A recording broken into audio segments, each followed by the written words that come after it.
ओम साई राम। अध्याय 14। श्री साईनाथाय नमः। नांदेड़ के रतनजी वाडिया। संत मौला साहेब, दक्षिणा मीमांसा। श्री साईं बाबा के वचनों और कृपा द्वारा किस प्रकार असाध्य रोग भी निर्मूल हो गए, इसका वर्णन पिछले अध्याय में किया जा चुका है। अब बाबा ने किस प्रकार रतनजी वाडिया को अनुग्रहित किया तथा किस प्रकार उन्हें पुत्र रत्न की प्राप्ति हुई, इसका वर्णन इस अध्याय में होगा।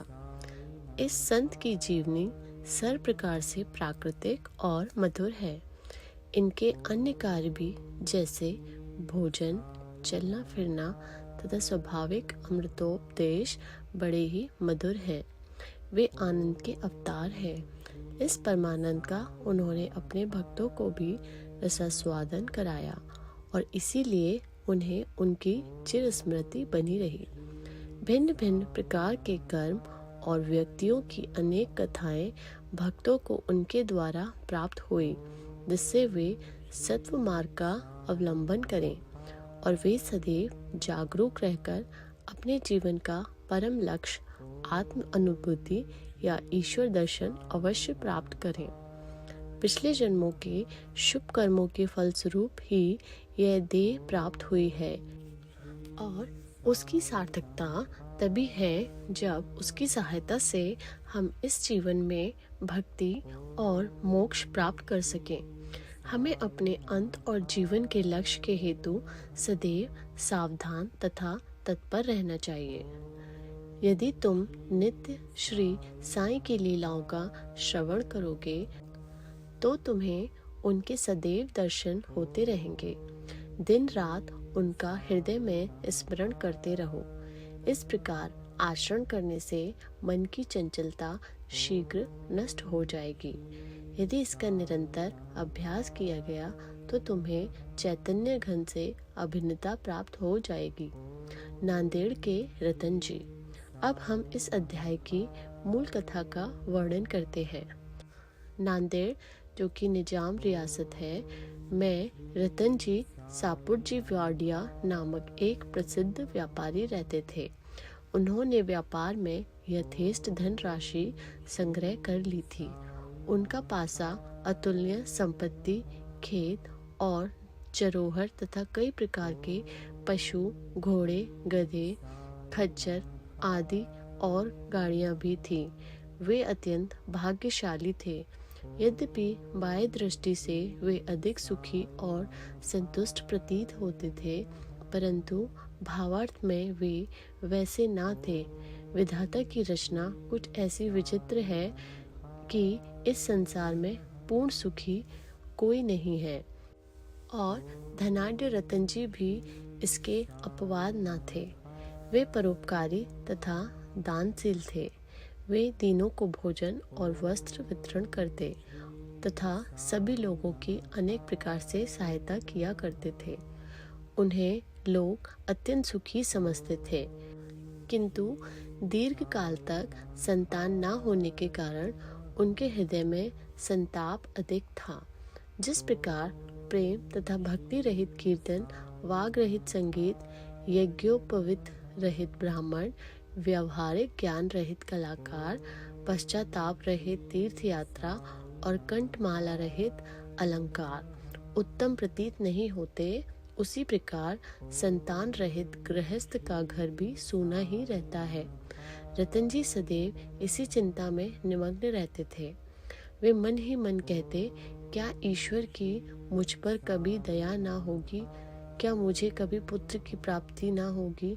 इसके लिए वे सदैव उदास रहते थे। उन्हें भोजन से भी अरुचि हो गई। पुत्र की प्राप्ति कब होगी, यही चिंता उन्हें सदैव घेरे रहती थी। उनकी दास गणु महाराज पर दृढ़ निष्ठा थी।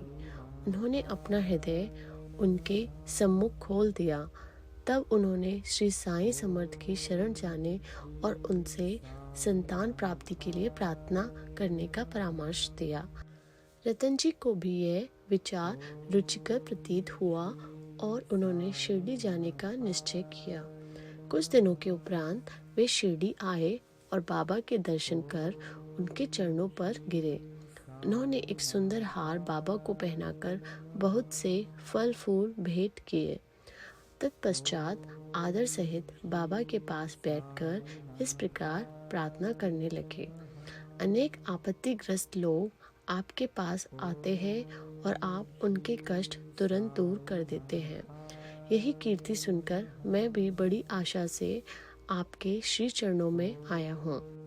मुझे बड़ा भरोसा हो गया है, कृपया मुझे निराश ना कीजिए। श्री साईं बाबा ने उनसे 5 रुपए दक्षिणा मांगी, जो वे देना ही चाहते थे, परंतु बाबा ने पुनः कहा, मुझे तुमसे 3 रुपए 14 आने पहले ही प्राप्त हो चुके हैं, इसीलिए केवल शेष रुपए ही दो। यह सुनकर रतन जी असमंजस में पड़ गए। बाबा के कथन का अभिप्राय उनकी समझ में न आया। वे सोचने लगे कि यह शिरडी आने का मेरा प्रथम ही अवसर है और यह बड़े आश्चर्य की बात है कि उन्हें 3 रुपए 14 आने पहले ही प्राप्त हो चुके हैं। वे यह पहेली हल ना कर सके। वे बाबा के चरणों के पास ही बैठे रहे तथा उन्हें शेष दक्षिणा अर्पित कर दी। उन्होंने अपने आगमन का हेतु बतलाया और पुत्र प्राप्ति की प्रार्थना की। बाबा को दया आ गई। वे बोले, चिंता त्याग दें, अब तुम्हारे दुर्दिन समाप्त हो गए हैं। इसके बाद बाबा ने उदी देकर अपना वरद हस्त उनके मस्तक पर रखकर कहा, अल्लाह तुम्हारी इच्छा पूरी करेगा। बाबा की अनुमति प्राप्त कर रतन जी नांदेड़ लौट आए और शिरडी में जो कुछ हुआ उसे दासगणों को सुनाया। रतन जी ने कहा, यह सब कार्य ठीक ही रहा।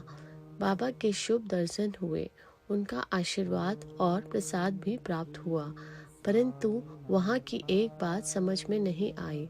वहाँ पर बाबा ने कहा था, मुझे 3 रुपए 14 आने पहले ही प्राप्त हो चुके हैं, कृपया समझाइए कि इसका क्या अर्थ है।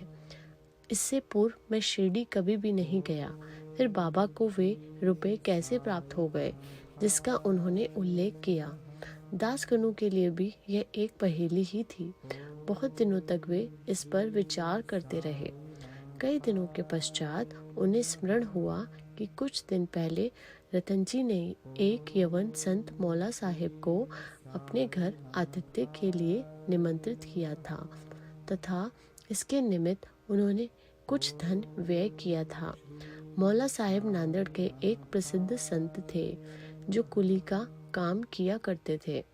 जब रतन जी ने शिरडी जाने का निश्चय किया था, उससे कुछ दिन पूर्व ही मौला साहिब अनायास ही रतन जी के घर आए।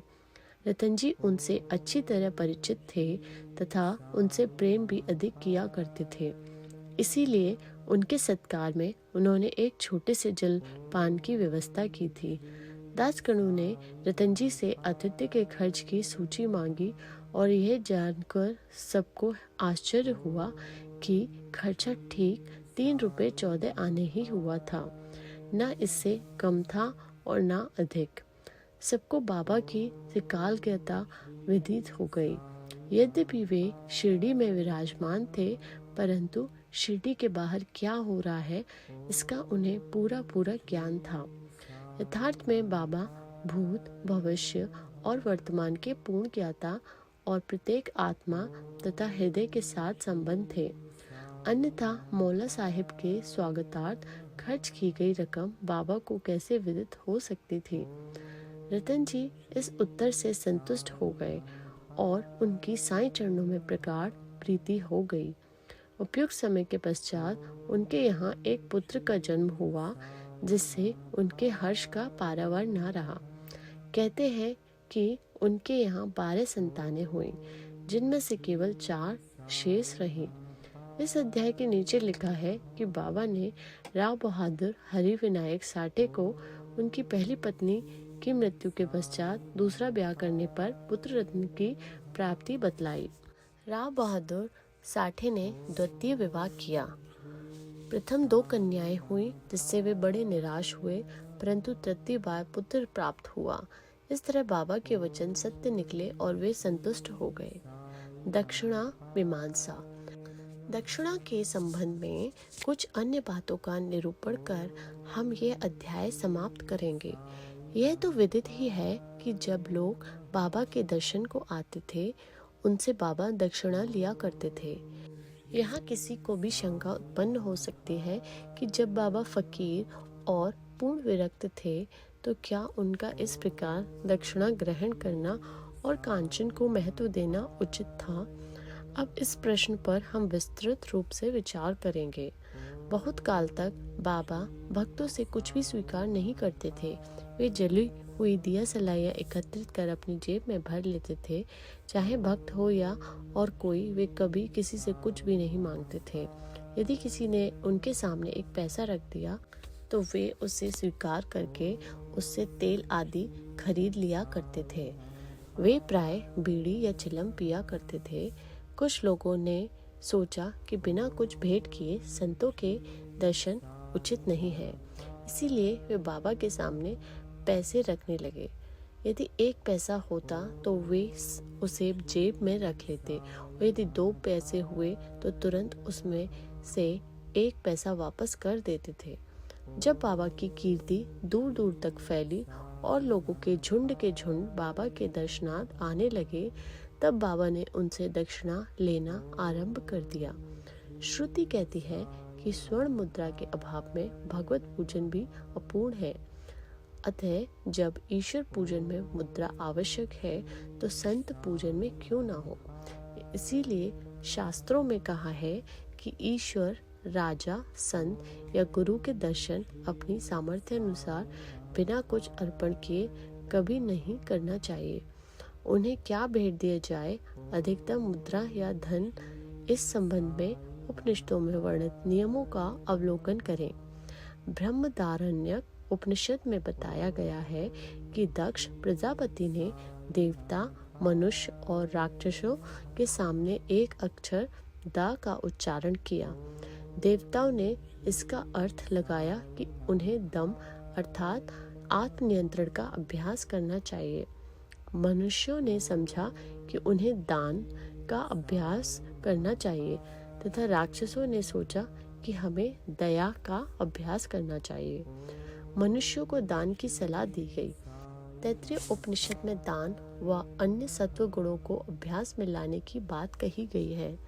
दान के संबंध में लिखा है कि विश्वास पूर्वक दान करो, उसके बिना दान व्यर्थ है। उदार हृदय तथा विनम्र बनकर आदर और सहानुभूति पूर्वक दान करो। भक्तों को कांचन त्याग कर पाठ पढ़ाने और उनकी आसक्ति दूर करने और चित्त शुद्ध कराने के लिए ही बाबा सबसे दक्षिणा लिया करते थे। परंतु उनकी एक विशेषता भी थी। बाबा कहा करते थे कि जो कुछ भी मैं स्वीकार करता हूँ, मुझे उसके सद्गुणों से अधिक वापस करना पड़ता है। इसके अनेक प्रमाण आगे मिले हुए हैं। एक घटना। श्री गणपतराव बोडस, प्रसिद्ध कलाकार, अपनी आत्मकथा में लिखते हैं कि बाबा के बार बार आग्रह करने पर उन्होंने अपनी रुपए की थैली उनके सामने उड़ेल दी। श्री बोडस लिखते हैं कि इसका परिणाम यह हुआ कि जीवन में उन्हें फिर धन का कभी अभाव न हुआ और प्रचुर मात्रा में लाभ ही होता रहा। इसका एक भिन्न अर्थ भी है। अनेकों बार बाबा ने किसी प्रकार की दक्षिणा स्वीकार भी नहीं की। इसके 2 उदाहरण हैं। बाबा ने प्रोफेसर सी के नारके से 15 रुपए दक्षिणा मांगी। वे प्रत्युत्तर में बोले कि मेरे पास तो 1 पाई नहीं है। तब बाबा ने कहा कि मैं जानता हूँ तुम्हारे पास कोई द्रव्य नहीं है, परंतु तुम योग वशिष्ठ का अध्ययन तो करते हो, उसमें से ही दक्षिणा दो। यहाँ दक्षिणा का अर्थ है पुस्तक से शिक्षा ग्रहण कर हृदयगम करना, जो कि बाबा का निवास स्थान है। एक दूसरी घटना में उन्होंने एक महिला श्रीमती R.A. तरखट से 6 रुपए दक्षिणा मांगी। महिला बहुत दुखी हुई क्योंकि उनके पास देने को कुछ भी न था। उनके पति ने उन्हें समझाया कि बाबा का अर्थ तो क्षत्रियों से है, जिन्हें बाबा को समर्पित कर देना चाहिए। बाबा इस अर्थ से सहमत हो गए। यह ध्यान देने योग्य है कि बाबा के पास दक्षिणा के रूप में बहुत सा द्रव्य एकत्रित हो जाता था, सब द्रव्य वे उसी दिन व्यय कर देते थे और दूसरे दिन वे सदैव की भांति निर्धन बन जाते थे। जब उन्होंने महासमाधि ली तो 10 वर्ष तक हजारों रुपया दक्षिणा मिलने पर भी उनके पास अल्प राशि ही शेष थी। संक्षेप में दक्षिणा लेने का मुख्य ध्येय तो भक्तों को केवल शुद्धिकरण का पाठ ही सिखाना था। दक्षिणा का मर्म। ठाणे के श्री बी देव सेवानिवृत्त प्रांत मामलदार जो बाबा के परम भक्त थे ने इस विषय पर एक लेख लिखा, अन्य विषयों सहित प्रकाशित किया गया है, जो निम्न प्रकार है। बाबा प्रत्येक से दक्षिणा नहीं लेते थे। यदि बाबा के बिना मांगे किसी ने दक्षिणा भेंट की तो वे कभी तो स्वीकार कर लेते थे, कभी अस्वीकार भी कर देते थे। वे केवल भक्तों से ही कुछ मांगा करते थे। उन्होंने उन लोगों से कुछ नहीं मांगा जो सोचते थे कि बाबा के मांगने पर ही दक्षिणा देंगे। यदि किसी ने उनकी इच्छा के विरुद्ध दक्षिणा दे दी तो वे वहां से उसे उठाने को कह देते थे। वे यथा योग्य राशि भक्तों की इच्छा, भक्ति और सुविधा के अनुसार ही उनसे मांगा करते थे। स्त्री और बालकों से भी वे सदैव दक्षिणा ले लेते थे। उन्होंने सभी धनाढ्यों या निर्धनों से कभी दक्षिणा नहीं मांगी। बाबा के मांगने पर भी जिन्होंने दक्षिणा ना दी उनसे वे कभी क्रोधित नहीं हुए। यदि किसी मित्र द्वारा उन्हें दक्षिणा भिजवाई गई होती और उसका स्मरण ना रहता तो बाबा किसी न किसी प्रकार उसे स्मरण कराकर वह दक्षिणा ले लेते थे। कुछ अवसरों पर वे दक्षिणा की राशि में से कुछ अंश लौटा भी देते थे और देने वालों को संभाल कर रखने या पूजन में रखने के लिए कह देते थे। इससे दाता या भक्त को बहुत लाभ पहुंचता था। यदि किसी ने अपनी इच्छित राशि से अधिक भेंट की तो वे अधिक राशि लौटा देते थे।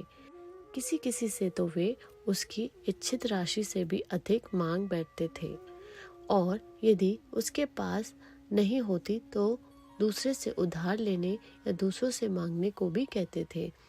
किसी किसी से तो वे दिन में 3-4 बार दक्षिणा मांगा करते थे।